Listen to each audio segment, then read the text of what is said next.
online. Giving you the confidence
CHCCS Bond Project proposal, series of community meetings. We had about 20 people here this morning. We have a different sized crowd this afternoon, but you are still going to get the same high quality performance that we're going to give all throughout the next couple of weeks. And by the way, we'll be happy to tailor our presentation to the folks who are in the room, but we also have back there an audience that's online, so we were going to assume that some folks are watching at home or will watch a recording as well. Before I get any further into it though, I want to introduce Sandra, whose services may not necessarily be required here, but we want to make sure folks know that she's still available. Hi, my name is Sandra Pereira. Mi nombre es Sandra Pereira, soy intérprete de español del distrito y entonces para las personas que nos están viendo en línea tenemos interpretación al español en todas las reuniones y si nos dejan saber, nosotros le damos un dispositivo para que nos puedan escuchar simultáneamente en español. Hi, my name is Sandra Pereira. We are going to have Spanish interpreters available in all the sessions. If you know somebody that maybe wouldn't be interested in coming and hear it in Spanish, please bring them. We are going to be here. And my name is Andy Jenks. I'm the Chief Communications Officer for Chapel Hill Carrboro City Schools. That's Al Ciarochi right over there. Two members of the communications team are Robin Nusilli and Greg Davis back there. And we're going to make sure we pass a microphone around, and Al's also wearing one on his shirt so that the folks at home can hear what we're talking about clearly. Some technical details that I'm not sure we're going to need to rely on today, but just in case they're helpful, you can wave your phone at the screen and pick up the slide deck in English. It's also available in Spanish, and if you want to send us some questions in writing, that's available as well, although given the size of our crowd, I think show of hands is going to work just fine as we move along through the day. But you'll notice that QR code at several points along the presentation, such as the corner and the bottom of the screen, in case something comes to mind as Al goes through his presentation. Without further ado, I'll bring in Al to talk through it, and we are happy to adapt what he talks about to your needs. So Al, take it away. Thanks, Andy. Good afternoon. First of all, thank you for taking time out of your day to come learn more about where our board has ultimately landed through multiple iterations over the past 2 months, and to be able to give you kind of a background. I guess I'd like to poll both of you and just say, are either one of you new to this to seeing any of these presentations that our board has done, or have you seen like the history going back into June and July? You're good. Different options. I saw the first meeting where it was like the first 4 options, but I don't know if I think it was like an option 5. I don't know. Okay, great. So the reason I say that is, and for the folks that are listening, this morning we had some citizens that had not played any part in the process. So there are slides that we have here that talk about the history of where the county's responsible for the funding, the committees that they created, all of that stuff that you probably heard in the previous presentation. So for the folks that are listening, I'm going to skim over those very quickly, but if you want to refer back to the presentation from this morning, you will get much more detail on those slides. But for the two of you, for the sake of time, I'm going to skim over those pretty quickly so we can get to really the lead option, which is option 5. So this presentation talked very briefly today about the approach that our school district as well as Orange County has taken, the recommendations that came from Wolpert, which will not be new to you, some of the community input of what the themes have been as far as listening to the public, going beyond just the what needs to be fixed or replaced, but how we go about doing it and what are things that are outside the world of education that impact our citizens and our children daily, and how do we try to make a plan that can move forward and address all of those. The lead option, which is formally option 5, I'll go through that, and then obviously give everyone time for questions. So this is our strategic plan, our focus in our strategic plan as always we go over this. Safety and wellness, a culture, as well as being equitable and transparent with respect to fiscal stewardship and operations is where we fit within that. Very quickly, just to remind everyone that in the state of North Carolina, there's a North Carolina statute that says that counties are responsible, the local governing bodies are responsible for facility requirements for public schools with respect to renovations, construction. So ultimately, the County of Orange is the one that is fiscally responsible for maintaining not only our school, but also Orange County public schools. And the disclaimer that I gave in the beginning is just to remind folks that the monies that I'm talking about today are in what's called a capital pot of money. There are also local operating dollars that pay for teacher salaries, materials, and supplies. What we're presenting today is basically the capital side, not the local operating side. So generally, as a rule, capital money cannot be used to offset shortfalls or budget needs that you may have on the local operating budget side as a whole. knowing that there have been some previous communications about some shortcomings with the local operating budget, I felt it'd be good just to share that. Again, I'm going to skim over the fact that ultimately this dates back to 2021, where the county created a capital working group shared between both school districts and the county itself. They hired an independent consultant to come in to do three things: conduct a facility condition assessment of all of our schools in both districts, to do an adequacy assessment, as well as develop what we will call as a facility master plan, which really singles out what we're going to do in the first phase of the referendum, but then what a future referendum might look like as well if this one is to pass. And then obviously the goals that were ultimately developed of making a long-term plan versus just a reaction, short-term plan, and to prioritize the spending based upon the criteria that you will see in order to make the best informed decisions. And this is just the planning approach. You've seen this before, but this is where they went through the full cycle to ultimately create the long-range facilities plan, which is you can find on the county's website under the bond referendum section, or even in their facilities group, as well as in many of our school board presentations. These are public reports that it's shared between us and Orange County Schools. So where we've been, let's go back to November of 2016. The citizens of Orange County approved a $120 million bond. That bond, for us, we received a portion of that money because the money is split between us and Orange County Schools. Our portion went towards the replacement of Chapel Hill High School. That's where the majority of the money ultimately went to. Which takes us now to current day, and it just kind of gives you an overview that the county received its findings from the consultant back in December. They have officially adopted the resolution and the funding levels. They've created a bond education committee for the entire county.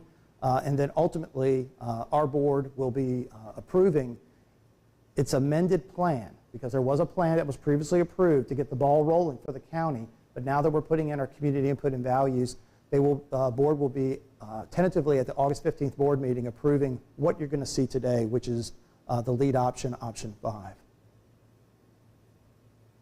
There we go. Oop.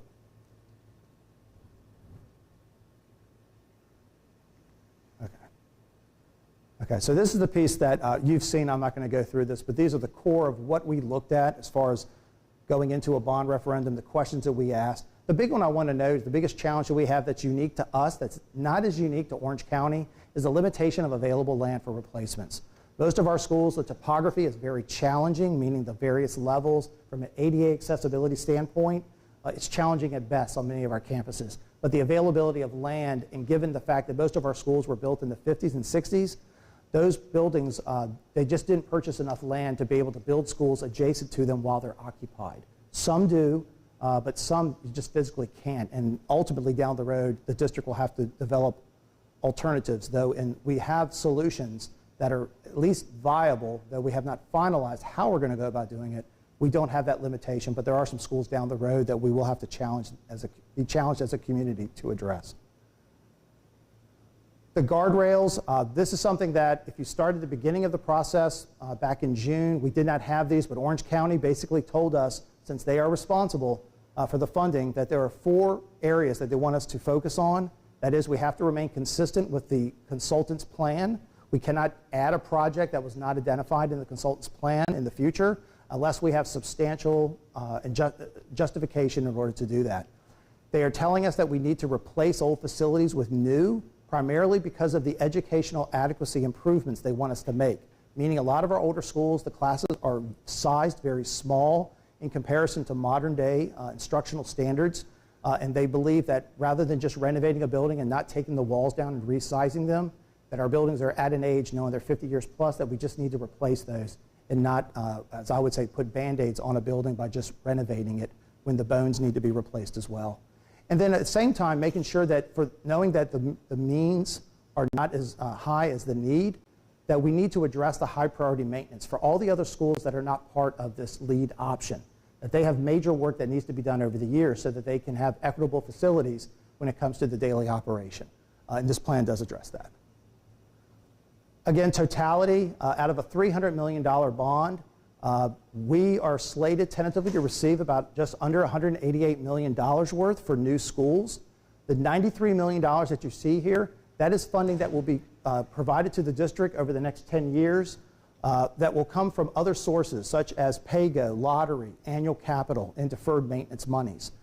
So though the bond is only focusing on the $300 million between both districts, we want to show totality because that $93 million is a very important amount of funding, knowing that we're not putting all of our money just in the new schools, we're ensuring that we take care of the remainder of the portfolio. So Wolpert's recommendations, FCI, which is basically a fraction where you take the numerator, which is the cost to replace everything that needs to be fixed, and you divide it out in the denominator by the value of the school. What would it cost just to replace the entire school, just fix things? And the higher the number, the greater the FCI. I put this here because a lot of people will immediately jump and think that if a school has a high FCI, you should just replace it. The consultant actually there were certain schools that were not older schools that had high FCIs because the fact that they were reaching 30 years of age and they needed a new roof, they needed new HVAC. And I'll use an example. Carborough High School and East Chapel Hill had very high FCIs. We would never dream of replacing those schools because they still have good life to them. The bones are good. But they do need to have high priority maintenance projects such as roofing and air conditioning, which are very costly items, just as we know with our own homes. Educational adequacy, this is just a slide to show you all the factors that go into it.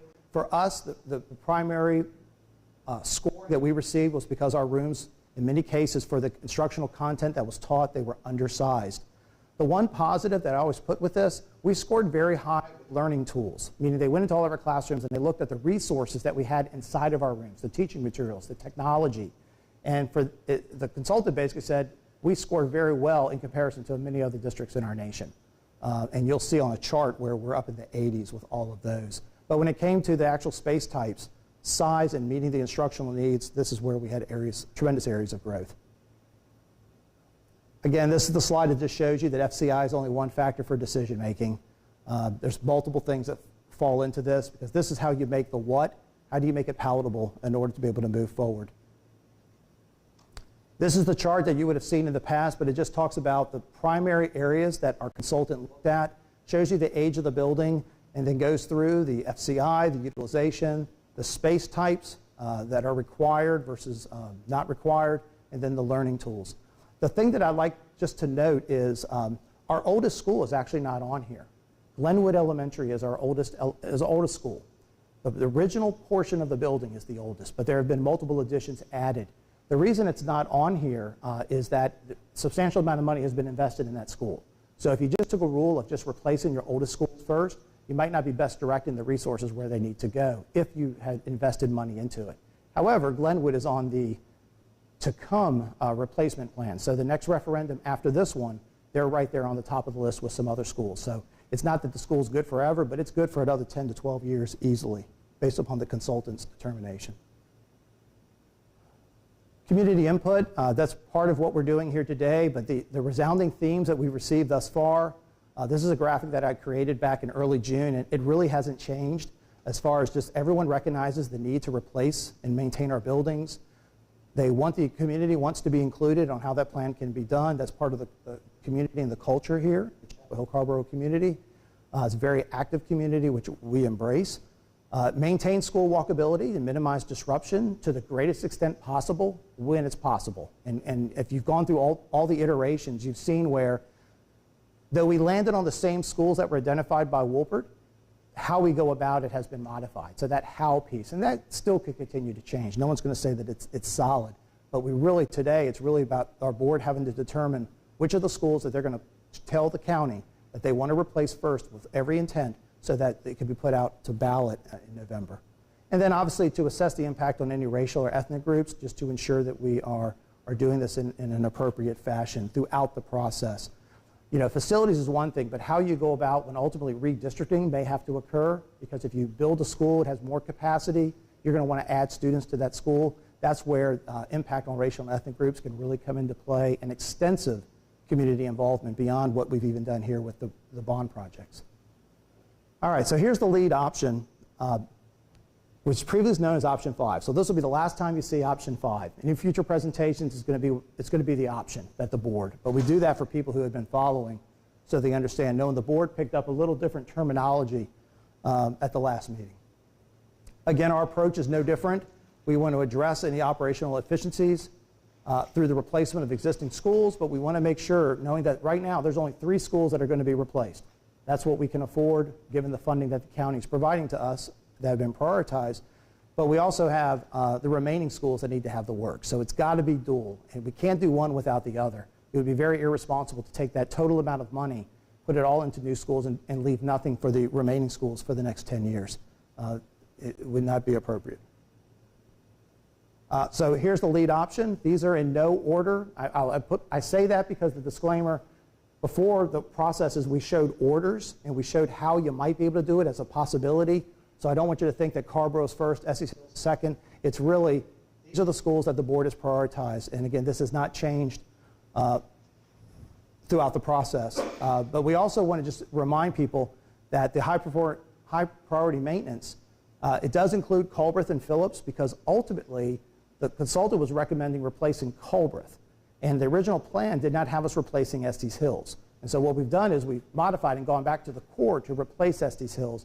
But we basically worked with the consultant, and they came to an agreement. They agreed that when the money comes to replace Culbreth and Phillips, if you had to pick one versus the other to do first in sequence, that Phillips should be the one that's done. And we looked at educational adequacy. We looked at additions that have been added to the buildings. We looked at the actual infrastructure, and it just determined that Phillips would be the one that would get priority. Though I will tell you, you will see in our Phase 2 plan for a future bond referendum, Culbreth and Phillips are both slated for replacement. It's just a matter of when you sequence it. We believe today that Phillips has greater needs than Culbreth, but Culbreth is right behind him. So again, these are the three schools. I do this because a lot of our folks, they've never seen the physical front of the school because they've just never had a need to go to those schools. But you see the ages from 1957, 58 to 1960. Again, I had added that Glenwood, which is not on here, is actually older, but it received a much favorable facility condition assessment that allows us to, at least given the money we've invested, to prolong that till the next phase. But what you'll notice is that one of the themes for these three schools, they all have had additions added over the years, but they're all, in many cases, they're all outside additions. So it's almost like a campus approach.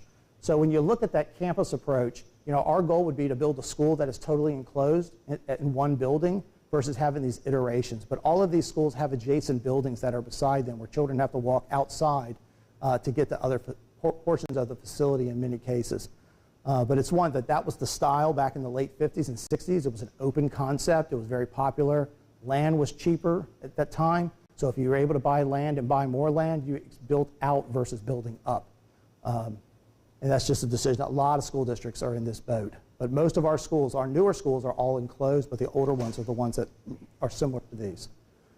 So I want to spend a little time just going over three of the projects as far as giving you kind of a visual. Now, FPG is a unique school. It's not a school where it's a neighborhood school where people just, if they live next to the school, they go to it. It's a program for our newcomers, but at the same time, there's a lottery-based piece where we transport all of our students to go to FPG. The reason I say all of that is what we have proposed, it's a viable option, but it's not the best option if we could pick. It's just what we have that's the best at this point, because we know that building is in dire condition, and we've got to get the children into a new building with modern resources that's acceptable, that we would expect for any of our students, as we are saying for Carborough and for Estes Hills. Presently, this slide is just showing you a possibility of where we've talked to the board that as we explore all the options that we do have land that is adjacent to Morris Grove Elementary where there is enough land to where we could build. You see Morris Grove is the school on the top, and you see the two red circles. That is land that's available for a building, parking, as well as field space. And then the county, the land below where you see the park, that's all woods right now. There's no park there. That's a master plan that's potentially could be 20 years down the road. But the land to the right of that park is also slated for a future middle school down the road. So there's land that the county has provided to us in this area, and I just want to show you a graphic of what that would look like. But our intent would be at FPG, once we find a suitable site, is to build a 500 student capacity school that would be modern, meet all current design standards, and provide a vibrant environment for the students. More than likely, as all of our elementary schools, they would be a two-story model, not a one-story model. Land is very limited, but this is one possibility that we do have. For Carborough Elementary is a school where we plan to either build it on site or potentially attempt to use FPG as a swing school if we were to replace FPG first and empty FPG, we could move Carborough for a year to a year and a half into FPG while we tear down Carborough, and Carborough actually allows us to build on site. Unlike FPG, unfortunately, FPG is a school that being built in the late 50s, early 60s, it's landlocked by having two major highways. You have the 54 bypass, Smith Level Road, and you have a Morgan Creek that is on the southern perimeter of the property. There is substantial flooding that occurs on that property. The amount of collector road that you would need, meaning when you build a school today, building standards require that you take as many of the parent vehicles off of the public streets when you're loading and unloading students. The vehicle circulation requirements, there's just not enough land at FPG to build a modern day 500 student school when it comes to the play area, the queuing, and the building itself. It is a unique site. UNC does own property that is adjacent to ours on the site, but even if we were able to purchase the land from UNC, it's still geographically, it's just not big enough of a site. It doesn't have enough developable land due to the tremendous floodplain that is to the south of FPG. So with Carborough, you see that there's a lot of land to the north of the school. The challenge with this site is it's a huge swale. So when it rains, there's a lot of water that comes from the ball field that you see on the top right and comes all the way down diagonally across the property. So from a developer standpoint, we can't allow water to come off of our property onto a neighbor's property. So we're going to have to address the stormwater requirements that you did not have to address back when that school was built. It's more costly, but we know that ideally building the school on the site where Carborough sits today would be the best, though you can build it on the land that's adjacent to it. It's just more costly. But this allows, and this is just a graphic illustration that shows potentially what a two-story school could look like. We as a district have not spent any money to hire an architect to come in because you have to have the bond to pass before you would spend money. But just to show people that green space is very limited in our community, and it would make much more sense for us to build up to provide more green space and play area on our sites that our children can use. And then last but not least, this is a master plan for Estes Hills, but if you've been to this campus, you know that Estes Hills and Phillips both share the same property, very similar to what Smith and Sewell, Smith Middle and Sewell Elementary, and even McDougal Elementary and McDougal Middle. The only difference here is McDougal Middle and Elementary are actually physically connected. They were built at different times within about 2 years difference, but they are physically connected, whereas Sewell and Smith are separate schools. What we would propose here, in order to do our best to keep the students on site, is to build a new Estes Hills behind the school on Phillips Middle School's primary athletic field. That would allow us to build a school that ultimately, in the next referendum, when you're able to rebuild Colbreth and Phillips, you could actually connect to it, and you could have shared use of the cafeteria and the library primarily, just as we have at McDougal campus today. It allows it to be more concise, but it also allows us to address on this site a good separation between buses, parents, and students accessing the building by bringing the buses through the back of the property and letting the students enter on that level that's on the first level. But if you, as a parent, if you were dropping your child off, you would enter from the level that's in the front, which would be the second floor. So again, we're looking at a two-story design for Estes Hills as well. But from if you're on Estes Drive looking, it would look like a one-story school because the hill goes down and that would be the first story. So this is something that's gone through multiple iterations, but the key premise here was us trying to minimize student disruption because we know when we build new schools, ultimately there's going to have to be boundary changes that occur.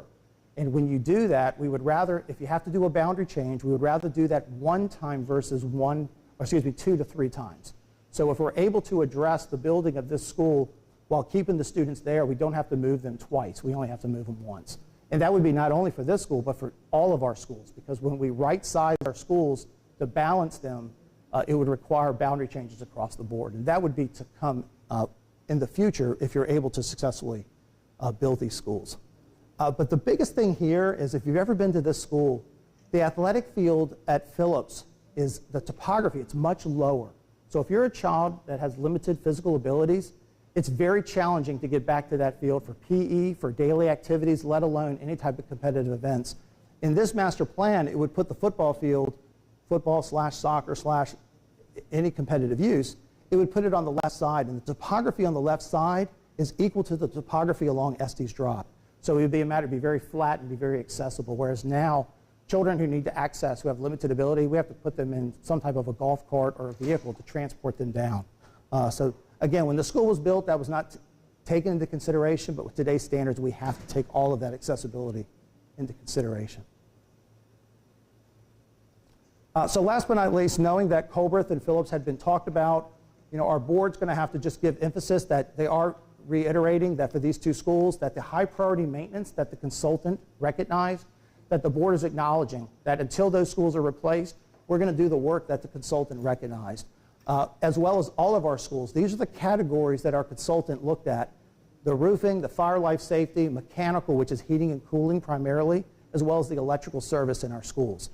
Those are the primary areas that they focused on, and then we'll address any other type of maintenance as it occurs. But those are the primary ones where the county already knows what we need to work on, and these are the examples for those two schools. So here, this is the two-phase plan or approach that we've presented. This is an updated slide from the very beginning because as the plan has been modified, we wanted to make sure that the projects on the left are what's proposed in the bond referendum. So all of these schools have some form of high priority maintenance scheduled for them, but you see that the three schools, Carrboro, Estes Hills, and Frank Porter Graham, are scheduled for replacement. But in the future, by prioritization by the consultant in the county, we know that we also have replacement candidates in the future for Glenwood, Phillips Middle, Colbreth, Sewell, and Ephesus, as well as the Lincoln Center, which is where currently our central office staff work. That building obviously is pretty old. You see the age in 10 years, it'll be 84 years of age. But for the use that it has right now with adults working in it, it's manageable. But it's not a building that you can put students in full time, nor is it designed to really hold minimal students the way that it was designed back in the 50s. So the lead option, these are just talking points, but it basically just justifies if you take all the parameters or these guardrails that the county established for us in Orange County schools to go through, our recommendation for these three schools are in alignment with what the consultant recommended. It does reduce our school age by 12 years. Our facility condition index, it goes from poor to good by updating 3 of our schools and replacing them. I have here the minimizing the additional bus routes. In the original plans, there was an impact to transportation because some of the models. This minimizes that impact to where it's pretty much the staffing is the same. There is some ride time changes that would occur, but that will also occur when there are boundary changes down the road as well. But it's minimal compared to where we started. It also allows for to allow the replacement of Sewell, Ephesus, and Glenwood down the road. So if we can get these 3 schools done, then we can put a focus and prioritization on those 3 remaining elementary schools. And then again, a piece that we've been resounding in every meeting is ensuring that all of the money, that money is always in place for the remaining schools that are not the 3 that are being replaced. We've got to continue to keep those schools up to par. So here we are with next steps. Here, first day of August, our board is tentatively slated to approve, prioritizing that those 3 schools are the ones that would be replaced. There's been a lot of discussion that we don't have to determine specifically how until after the bond is passed, but we continue to work on scenarios to try to get what is best that has minimal impact but also allows the projects to continue. But that would be in August. September, November, the county, because what I've presented here today is only the Chapel Hill Carrboro Schools portion. Orange County Schools is also as part of the bond referendum. So the Bond Education Committee is a county committee that will talk about not just the projects between us and Orange County Schools, but it will also talk about the tax implications of what a $300 million bond means to you as a taxpayer. And they will be presenting a lot of those slides so that you can be informed as you make the decision on ultimately election day to either vote for or against the bond referendum. So with that being said, that is the presentation that we have. As if you've seen this before, there's nothing new on here, but I know I'm going to turn it over to Mr. Jenks, where we can open this up for any questions and any information that we can share with you as well. So before we go on, and we'll give Al a minute to catch his breath, our audience has more than tripled in size since when we began. So I first want to welcome everyone who's new to the room. Thank you very much for being here. It's awesome that you are here. We had about 20 folks with us during the morning session. We have this crowd here this afternoon. If there were some things that maybe you missed or want to catch up on, there's a whole recording of our morning session right now on our YouTube page. We're going to email that out to families at the end of the day today as well, so you'll have access to that if you would like. But I do want to briefly reset something we shared at the very beginning that you might want to reference or take home with you, so to speak. That QR code on the left will get you access to the slide deck that we're talking about today. The one in the middle will give access to the slide deck in Spanish. And then questions and feedback. If there's something on your mind that you'd like us to address right here today, you can send in a question using that form, but there's also going to be a moment where we just pass the mic around, and that might end up being the easiest way of doing this. That worked better when we had a slightly larger crowd this morning. But for the materials that we're presenting in English and in Spanish, you can wave your phone at the QR code and pull those up. Same thing for questions and feedback. And with that being said, I don't think there were any questions that were typed into the form just yet, but I'll check in a moment. This is where we open it up to folks in the room for questions that are on your mind, comments that you might have, new ideas, constructive criticism, all the above. But we will let you all take it from here. All I gotta do is this. And Robin, by the way, is going to walk around some microphones so the audience at home can hear you as well. Hi, I have a question about the Lincoln Center. I know that's not in the plan right now, but it doesn't necessarily have to stay where it is. Is that correct, since it's not serving students in certain districts? Yeah, so For those who may not be aware, the Lincoln Center, if you know where FPG is, at, I'll say the intersection of the bypass and Smith Level Road, the Lincoln Center is the former Lincoln High School, former African-American school here in our community that our central office has occupied for several years. It's just on the other side of the bypass. We've looked at the Lincoln Center, and actually the district had considered putting a preschool center there many years ago, a 300-student preschool center. The challenges that we face, because ideally, if the land was available, meaning if it was viable, that would be the place. There's a lot of tentacles that come with the Lincoln Center as an option. First of all, for a new school, let's start this, with FPG, the vehicle queuing requirement is a huge challenge that precludes us from using FPG, meaning you have to have a certain number of vehicles. When parents drop their kids off, you got to take them off the public roads. The setbacks because of the wetlands, we've determined that because we would have wanted to build FPG on site if we could. And even if you bought the land that UNC or the state of North Carolina owns adjacent to the school, it's not enough. There's just not enough. A civil engineer says this is not a site to build a 500-student school. However, if you wanted to build a smaller school, like an alternative school or a pre-K, you might be able to do that, but it has to be less than 500 students. So we abandoned that. So then we went and looked at the Lincoln Center because it's right across the bypass. And that gets to your question. So the queuing of the vehicles is one challenge with the acreage that you have, but here are the other challenges. The county has told us you need to replace schools, and it needs to be with what Wolpert has identified. At the Lincoln Center, there is a building, a separate building that's called the Phoenix Academy. It's an alternative high school that's on the site as well as there is about 17 to 18,000 square foot facility building that's behind the Lincoln Center. So when the architect looked at building a pre-K center there for the last bond referendum in 2016, they basically said if you want to build a 300-student preschool, first of all, you've got to take money and move the facility, warehouse, building somewhere else, which means you got to spend money, bond money, for facility maintenance folks, for storage, for equipment.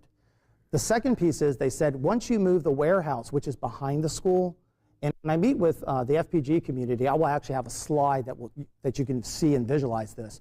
But the alternative school would have to go where the warehouse was. So you'd have to use bond money to build a new alternative school in order to then consider tearing down former Lincoln High and the community ramifications that would come with that. But you would have to tear down and clear that site in order to build a school.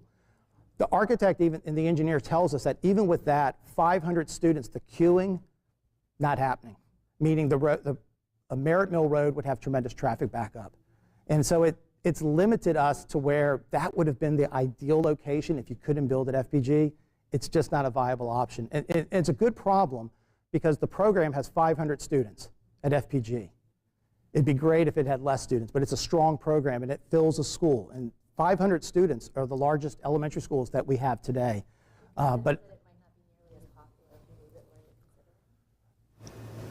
Potentially, yeah. Yeah. So, but for us, from a facility standpoint, we know we've got that building, we've got to get children out of the building within the next 10 years. The consultant is saying that's the building. But go back to your question. The Lincoln So it's Center. not really my question. Okay. I was asking, I didn't realize that the Phoenix school was there, and then you have this other school behind. I thought Lincoln Center was all there was. And so I was coming at it from thinking out the box. Would it be possible, not knowing that, now we know that, I knew that, would it have been possible to sell that land and go someplace else with the Lincoln Center? But now I know those other facilities are there, so Yeah, that changes my It does, question. but It does. The other addition would be if you had to relocate the central office, you would have to spend money to buy land as well as build a building as well. So, Or could they just be in a different office building, like rent office space? I mean, they don't really need. yeah. So you Can they could. work from home? I mean, they don't. I'm just saying, I'm a teacher, so. You could use. They don't do a whole lot besides need an office space, right? So the easiest of the three equations that I've given you would be to expend $500,000 to up to $1 million, depending upon the number of people that we were relocating, would be to lease space. So moving the adults is actually the easiest of the options. It's expending bond money to build a new alternative school when it's not identified, and spending money to build a I warehouse. wonder if the alternative school is like, how many children go to the alternative school? Like 100, less than 20? Could that be it? Could we move Phoenix to the FPG site? Because you said it's small. You know, I would assume less than 500 students go to the alternative school. Before Al answers that, I do want to remind some of our new folks, we actually have two audiences today. There's everyone in the room, and then there are folks who are watching on the live stream, as well as the recording eventually. So Robin's going to pass microphones around so that the folks at home can better pick up what's being said in the room. With that being said, Al, go right ahead. Yeah. So the variability is you've got to get the students out of FPG first before you can find an alternate site. So down the road, if we were to find a site that's better than Morris Grove and we build FPG, FPG could ultimately be torn down and that could be a viable site for a smaller program, yes. But as far as the equation right now, the puzzle pieces just don't work, unfortunately. But the biggest challenge is spending, if you have $187 million and it's one-time funding for the next 10 years, do we want to direct that money into investing into adults, facility folks, or do we want to put that where it's served best with children, holistically? So it's a balance. But both of what you've suggested, they're all viable. They've been things that we've discussed. And of course, for us, it's, though Morris Grove can be accomplished, we would love to be able to find another site. And what our board has directed us in the last meeting is they want to focus on what are the 3 schools that we want to replace. How we go about that can be evolved over time, but we got to be able to say which are the 3 schools that we want to support as a community to replace, and then how we go about that. So they've asked us to continue to work with both respective towns to look at additional land that they might have that's available. My disclaimer is there's not a lot out there that would be the size, but we're going to continue to work with them to look for other options, because it's not a matter of, you don't have to make a decision today about where the school goes. What we have to make a decision about is what are the projects we're going to prioritize, so citizens can at least say, with the plan, I see where my school fits. We agree that these are the 3 schools that we need to put the focus on, so that we can move forward with that piece. But the how will take time. Thank you. We'll continue to do show of hands for things that are on people's minds. Let's go right up here.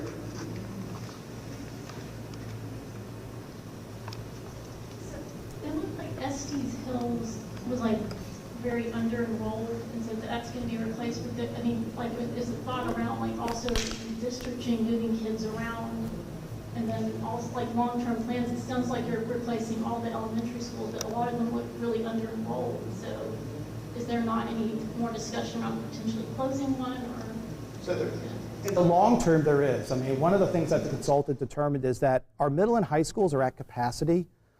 which I wanted to add, one of the other things we thought about with Phoenix Academy is could you just move the alternative school to one of our high schools? High schools are packed. They're at 105 occupancy for the next 10 years is what they're projecting. The middle schools are in the same boat, but our elementary schools were at 80% capacity. So not all of them. A lot of our schools are full at elementary level, but we have some that are 500 student schools and they may be close to 300 to 350 in size. So they may have up to 150 seats available. One of the things that we have talked with the board about is ultimately, if the opportunity comes for us to replace Carborough and Estes Hills, our goal would be to build the schools a little bigger, if budget allows, to go from a 500 student school to possibly a 600 to 650 student school. And then, because ultimately our district is going to have to do boundary changes to right size. And what that will look like in the future, we know it's coming, but at that point, there would be the ability, for us it would be to redistrict to get as many of our children in its newest facilities. And then the decision over just lowering the number across the average for all schools, or if we decided that we needed to consolidate a school, all of that would come down the pike, and the board has said would be extensive community involvement. But you do have that ability, but the redistricting would be to get our kids into the new buildings, because Estes Hills is about, I'm going to guess today, about 320. So if we build a 600 student school, that delta, we could get more students for some of those older schools that potentially are on the list for future. We could move some of those students into the newer buildings and just at minimum lower the size of those schools to where more kids are in newer buildings. Yeah, it's a great question. So what other thoughts are out there? It doesn't even have to be a question. If there's constructive ideas, feedback to share, that's what this is for. The benefit of this format, by the way, is to get together during the daytime and have more of a two-way discussion, because during our board meetings, they've very recently gone till 11, 11:30 at night, and it's mostly a conversation between staff and the board. This is an opportunity to talk to a wider audience, and I see you have the microphone. Go ahead. So much. So I'm a mom of 2 FPG kids. I have a rising grader and a rising third grader, and also a 2-year-old who we hope will go to FPG as well. I just want to say I was at the first board meeting where this was discussed, and I really appreciate that you all spent a lot of time and made a lot of changes based on feedback I think that was given. And I appreciate that you're reaching out to diverse communities. That's really important, especially for our school. I guess I just feel really concerned. I'm also glad to hear that it sounds like your wish was there was another place to move FPG. I'm concerned that moving so far away will really negatively impact the families that go to our school. So many of them live, especially the Spanish-speaking students, live very close to where the current FPG is. And when you talk about enrollment and the number of students, I worry that people will not prioritize going to that school if it means sending their child so far away on as of last year, unreliable bus system, or having to drive themselves.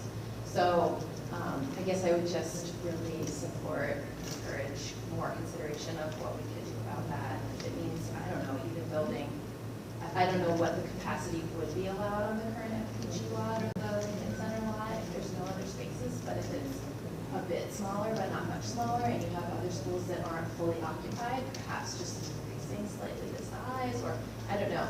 But I really understand, and I think a lot of what I've heard from other FPG families is we really do want a new school. We support the bond, but can really only support the bond if it doesn't involve moving our school to that very outskirts of the district. Yeah, so I think realistically, if we were to find an alternate site, I think travel would, I don't think we're going to find a site that's within the 1 mile radius of FPG. I'm not optimistic about that. But I think that, so I think that travel will still be a factor. If we find a site that is more central in our school district, or maybe a little further north, maybe not as far as where Rashkus is or where Morris Grove currently sits. But I think travel is going to be the challenge because there's nothing within that vicinity. The program itself, and this is a part, not my wheelhouse, so I can't really tell you much, but we have a dual program, obviously, at Carborough Elementary, and that I call that a split model versus a full immersion, such as at FPG. If you were to reduce the size of FPG, you would have to reduce the model. you would have to say, we're not going to accept, let's say you built a 300-student school somewhere else because you found land for 300, but you couldn't do 500, and you had to reduce the size of the program. You would have to figure out, are you going to keep both models, or are you going to go with one model, or are you going to continue just to expand potentially with the Carborough instructional model and tighten up on the FPG model? Because that's the key, is it's a full immersion school, and you got to be able to have a school that's the size to be able to operate, right? So that's the challenge. It would be great in my world if FPG was really like the Carborough model, because you could spread them about. We could move Carborough's program to another school if we needed to, but the FPG program, it poses its challenges. Well, that's what I'm saying. You could tighten it up and reduce the number of children that are eligible, but then you're forcing it versus it being by choice, because you're saying that you're no longer going to have a 50-50 cap for those who speak Spanish versus those who don't. You're going to have to lower that cap to something else. So if it's 250, it's going to have to drop to 150.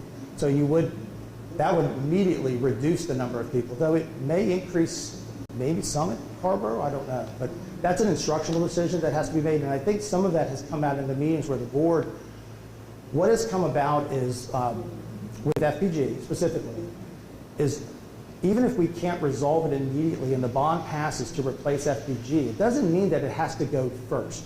We can buy time over a 10-year period to really work on that, and it may be that the sequencing, that Estes Hills and Carborough may be built first, FPG may end up being last from a funding standpoint, but it's the fact that you got to work out the land and everything else. So right now it's proposed, if we built at Morris Grove, it would be the first built. But if we find that Morris Grove is just not acceptable, and ultimately we've got to continue to regroup, you could modify the sequencing. That just buys you more time. So it's not like you're forced to have to get it done because the money is going to run out. You can just sequence it to where it's the middle or the last versus it being on the front. Yeah. How much say will the plan be? So assuming we pass the bond, it feels worrisome to me to go yes for a bond with a plan I don't agree with, assuming that it might change after. Yes. Yeah. So I have to be careful how I respond to that. Twofold. One, I can't speak for the board. You elected them, not me. But two, I cannot advocate for or against the bond. So in my mind, what I'll... I'm wondering why it would change after we vote yes? Why would the plan change? Why would there be motivation for the board to want to change the plan after? Al, I can jump in. Okay, go ahead. This exact thing came up this morning. I suspect it's going to come up 6 more times as we have these community meetings and then additional meetings with the FPG community specifically. Here's my best attempt at summarizing where we are today. Our board has helped direct us toward a very simplified message, which is the bond referendum is for a certain amount of money. It supports the construction of 3 new schools, FPG, Estes Hills, and Carborough Elementary School. If that's something that our community supports, then the community should vote yes on it. And conversely, if the community doesn't support, then you can vote a different way. But how those new schools come out of the ground is a conversation that can go on beyond Election Day. And it still goes to your point, which is you want to go to the polls with a more complete set of information, but we think the community engagement on that detail is going to take longer than the time between now and Election Day. So we want to go public with messaging that talks about what the bond can buy, what it can support financially. How that happens is still a conversation we can have with our community even after Election Day. Because if the bond fails, this is all moot. There's no funding for new schools. You can still do maintenance, but there's no funding for brand new schools to come out of the ground. And that is where we are today. So that, what I've told people is, if you choose not to support the bond, the essence is it ends the conversation. But if you support the bond, the conversation can continue. So take that however you wish, but it's just one of those that it will stop, because unless the county was to come back and say that we're going to supplement with a different form of a bond that we're going to sell, it would just change the face. But I just don't think that even if the bond failed, that the county would be able to fund at the same level as they would with a general obligation bond.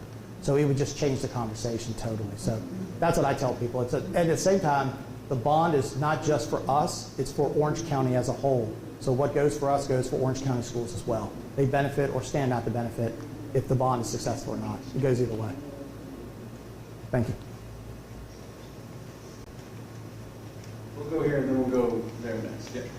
I just had a question. You might have said it before I walked in, but so if we approve the bond, the money comes from somewhere. I guess it comes from the taxpayers, or do you have, is it all coming from the taxpayers? Does it come from anything? It all comes from the taxpayers.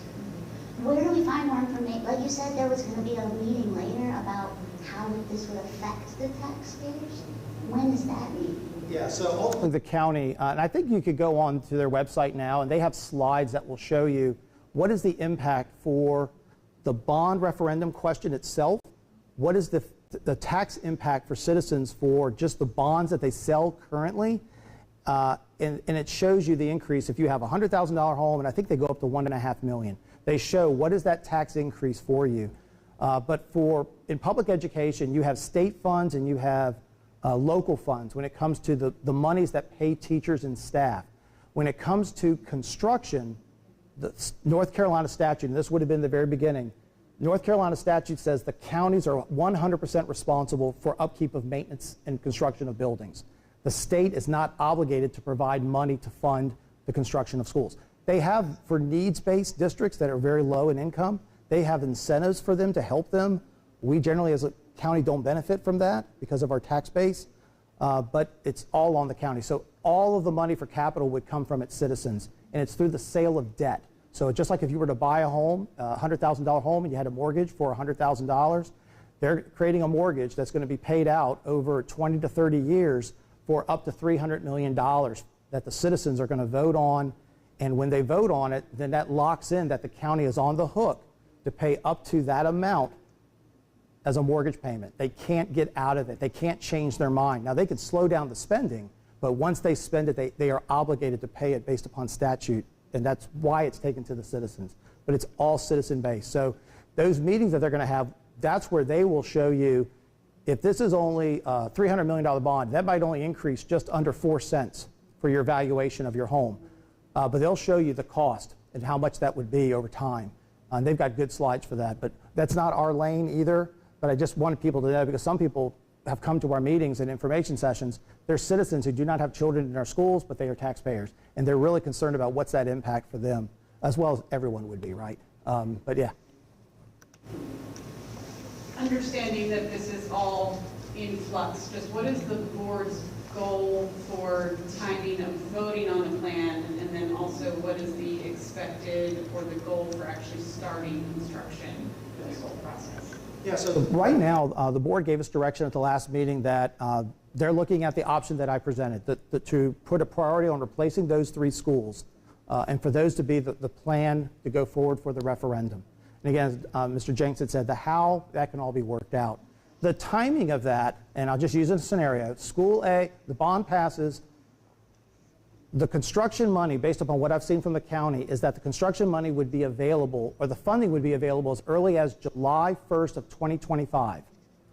Now, what the county has said is if the bond passes in November, they may be able to front design money if we are ready to move forward with the construction, design and construction of a school, where we could start design before July of 2025. They would float the money and then allow us to continue. So a school potentially, and I'll say this, my disclaimer, I don't know if anybody works for town planning or not, you got to get a project that's approved through either town of Carrboro, town of Chapel Hill. And that's a huge process if you've ever worked with any developers or done things in your own home.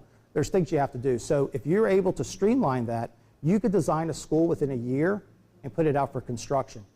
If we have an occupied replacement, meaning the children stay at the school while we build a new school beside them, that usually takes 12 to 18 months because you're occupied and it's just tighter of a site constraints. If it's a site where the children are not there and we're able to build, where we give the contractor free rein, generally an elementary school can be built within 12 months. And that go time is when the project is fully vetted and approved by local governing authorities that have that ability. So in essence, it could be 1 year design, 1 to 1.5 years to build. Yeah, so ultimately when the bond passes, I've always said most people are concerned, okay, my child is this age today.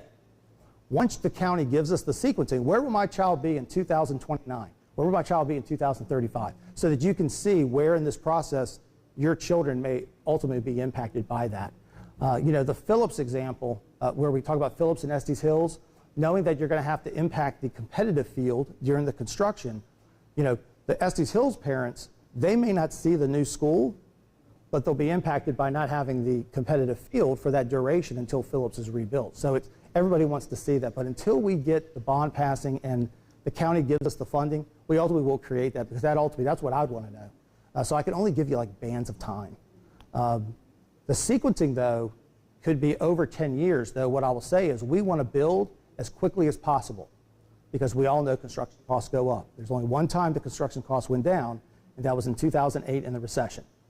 The material costs, everything went down to where people were just paying people to be employed, and you got a good value, but costs go up every year, we know that. So the longer we wait, the less money we can use to build. So we say an elementary school today is $50 million, could be $55, $58 million in 7-8 years, the same money, just depending upon inflation. So, thank you. What other thoughts, questions, concerns? Go right ahead. Well, apologies I couldn't get here sooner, so I'm saying anything that was either already discussed, or I'm going off of what I read online as well, so there's my disclaimers out front. But my name is Ben Grogan. I'm actually a product of the Chapel School Systems. I did Ephesus, Culbreth, and this was the first freshman class of East, and just actually moved back with my 2 young kids in the last couple years. I guess it's probably more of a comment than a question. My kids both are in Spanish preschool, and a big part of our interest in where we moved was, to be able to access that program. Of course, we got in. So I think my biggest concern is, at least the plans that I read online, was putting basically on one far side of town. We're here, like in the Ephesus Elementary School area. So my hope would be, I'm very supportive of the infrastructure improvements, the budget approval, but in terms of actually how things play out, it seems to me like the Spanish immersion school having that be central and accessible to all of Chapel Hill and Carbo would make a lot of sense. And so just, I guess it's a concern about putting it on one side of town that, puts a lot of driving pressure, or just making it accessible to those of us on the other side of town. So we actually covered a little of that. Yeah, apologies. Not at all, but just to let you know, the board has given us direction to say we understand that the Morris Grove site, that is a last case scenario. Excuse me, drink one drop of water. But they've asked us to continue to look to see if there's alternate sites that could be considered that would keep families closer to the school. FPG is really not a community school, but it is just because the community itself, for a lot of the non-English speaking families, they do live within that vicinity. So we recognize that. But it's one of those where they've asked us to look for sites. So for us, our goal would be not knowing that Morris Grove is on one side, Rashkis is on another side, right? It would be try to find something that is at least from the middle west towards FPG, right? Somewhere, though I think that in the end, no matter what site, and we commented, there really isn't anything directly within the vicinity of FPG. But at the same time, if we know that transportation will increase, but can we mitigate that distance in that time, and what can we find? So time is on our side in the plan, because if it's a 10-year plan, we may just say, we just need to hold out on FPG a little later and build Carborough or build Estes Hills first until we can get that worked out. And if they're last, they're last, but they'll be part of the project. The other thing that I would share to the group, the county has told us that we have just under $188 million bonding capacity for new schools. If you add up the cost of 3 elementary schools, that is about $150 to $160 million. There is extra money that is there, and we've done that purposely because we don't want to spend all of the budget and then find that for whatever reason the projects cost more, and then you actually don't have a contingency or a reserve and you have to cut a project. So we know that that extra money, it will get spent in the end, but it allows us the flexibility to ensure that whoever goes last, that there's money that's there that's committed and it's above what was originally budgeted by the county to be safe, knowing that there have been many bond referendums where they can only sell up to $150 million. They develop projects that are exactly $150 million, and that last school can't be done because they ran out of money. So we want to make sure that whatever we commit to, that we do our best to stay true to that. Because that's, if you look historically with bond referendums across the nation, that's a shortfall that a lot of districts fall in. It's because of construction costs or things that they didn't know about a site. Yeah, so thank you.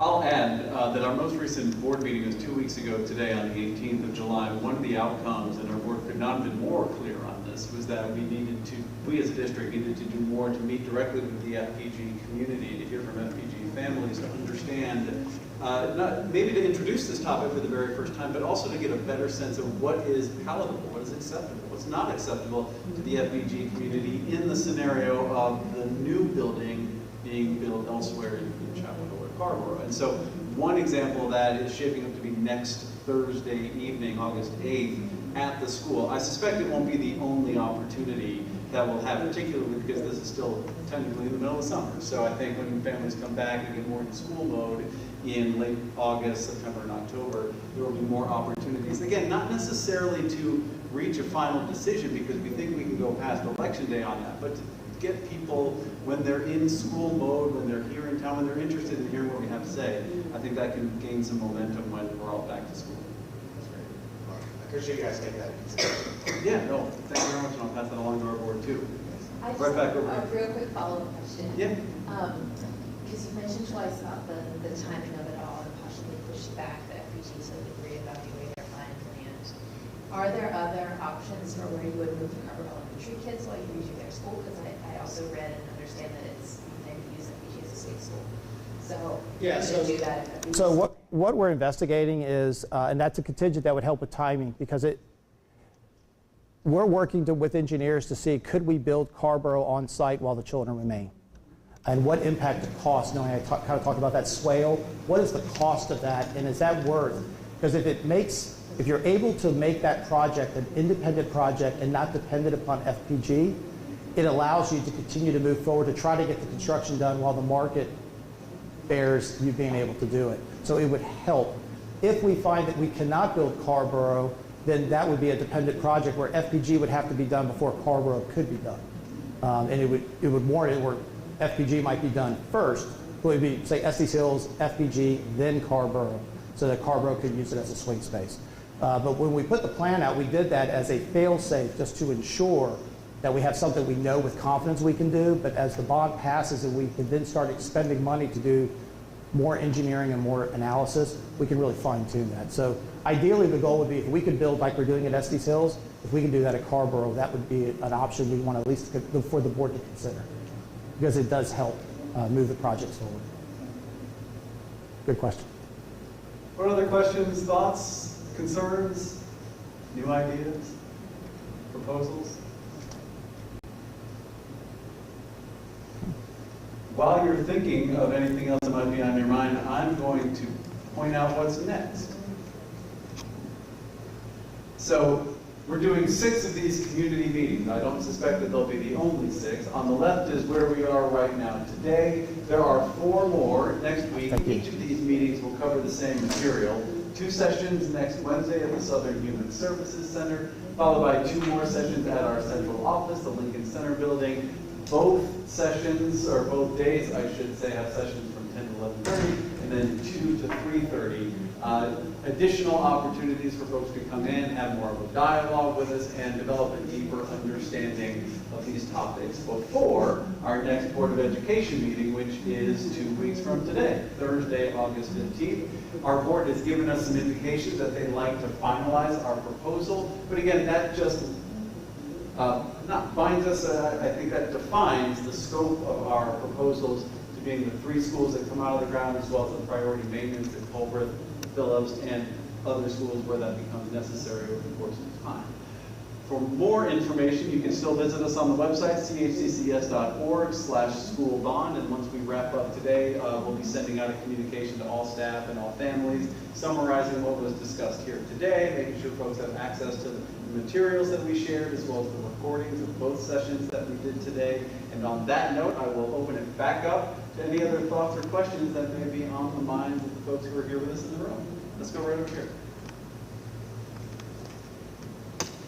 Can you explain where the SD students will go when the school is being rebuilt, if you have any idea without being... So the concept that our Architect and engineer came up with is that they would actually remain in their school, and the school would be built behind them. And they would just stay? They would stay in place. And I'll say the discomfort in any occupied project like that, there may be times where the play area is impacted, bus loop. The kids may have to go over to Phillips to get on the bus as they're doing things. But the goal is to try to minimize disruption to students. So as I was saying with Carborough, it would be ideal if we were able to do the same at Carborough so that they don't have to physically move to another school and then have to vacate that and go back into a school, to minimize that. Because we're not talking middle high school age here. We're talking about young children where it's a lot.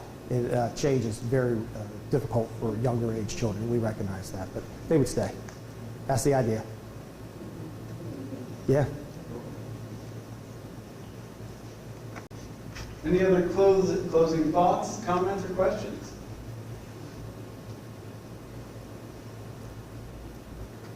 If I could, before Andy closes, just want to thank everybody for being able to come out today. We will continue to provide more information as time evolves, but I think as Andy said, the board meeting on the 15th, I don't envision anything drastically changing other than the board continuing to reemphasize to us the how. We've talked about FPG, but for all of our schools, how we go about it can still evolve in time, but they just want to finalize so that there's a clear message for its citizens that these are the 3 schools that we say out of all the schools, because there's plenty others that have needs, these are the 3 that we want to start on first. So I think that's really going to be the outcome, but stay tuned. So tell any of your friends, neighbors, folks who are interested in this topic, they can come out and hang with us next Wednesday and next Thursday and the board meeting on the 15th, or they can just go online and stay up to date that way. Everything works because we appreciate the engagement, and the more folks who are aware of this topic, the better. With that, I will say thank you very much for being here. Al and I will stay after for any other questions. We hope you have a great afternoon. Thanks so much. Thank you.